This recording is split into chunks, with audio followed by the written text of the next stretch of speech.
আলোমশাই, কি ছায়া দেবী? সেই গল্পটা বলো না। কোন গল্পটা?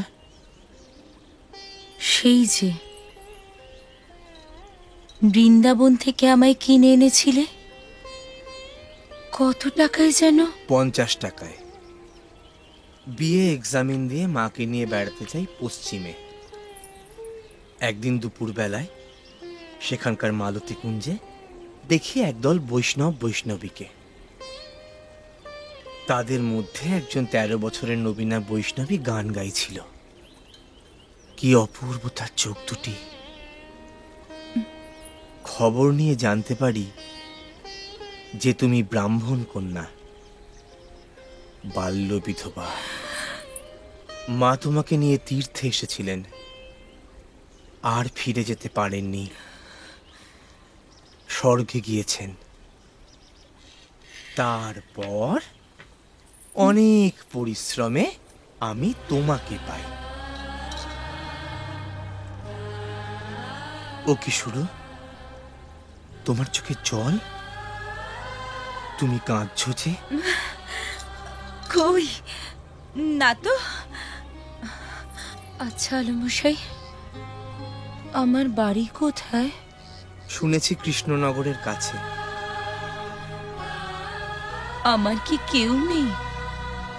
আমি আছি, তাই তো তোমার শখ শুরু। আচ্ছা, তুমি ইচ্ছে করলে আমাকে আবার বেচতে পারো। না, তা পারি না। নিজেকে না বেঁচে ফেললে ওটা আমার পক্ষে অসম্ভব।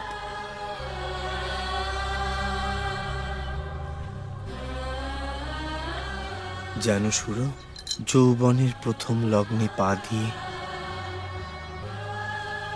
জগৎটা এমন সুশ্রী দেখতে হয় যে শুধু নিজের চোখ দুটি দিয়ে সব মাধুর্য উপভোগ করা যায় না। স্বাদ হয় আরো দুটি চোখ সঙ্গী করে এ শোভা সম্ভব করতে, তাকে বুঝিয়ে বলতে মনের সব ভাব,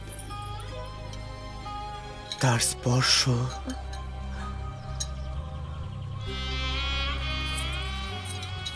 তার গন্ধ মিলে মিশে জীবনটা পরিপূর্ণ হয়ে ওঠে।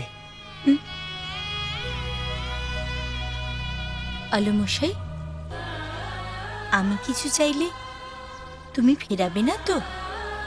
তোমাকে ফেরাবো সে অধিকার আমি যে নিজেই নিজেকে দিইনি শুরু। একটিবার তো চেয়ে দেখো।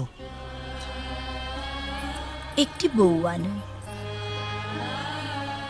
তা কি তুমি প্রাণে সইতে পারবে? বারে, আমি কি এমনই অধম যে হিংসে করব? হিংসে না হয় নাই করলে, কিন্তু নিজের আসনটি বিলিয়ে দেবে? বিলিয়ে দেব কেন? আমি রাজা, রাজাই থাকবো। শুধু একটি মন্ত্রী বহাল করব। ঠিক আছে ছায়া দেবী, তাই যদি তোমার মনের স্বাদ হয় তবে তাই হোক।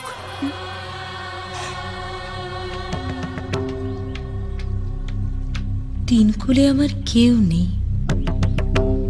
আমার মান অপমান তাও নেই, কিন্তু তুমি কেন আমার জন্য বিশ্বের কলঙ্ক কুড়োবে? তুমি আমার দেবতা। তোমার সুখের জন্য আমি সব সইতে পারি।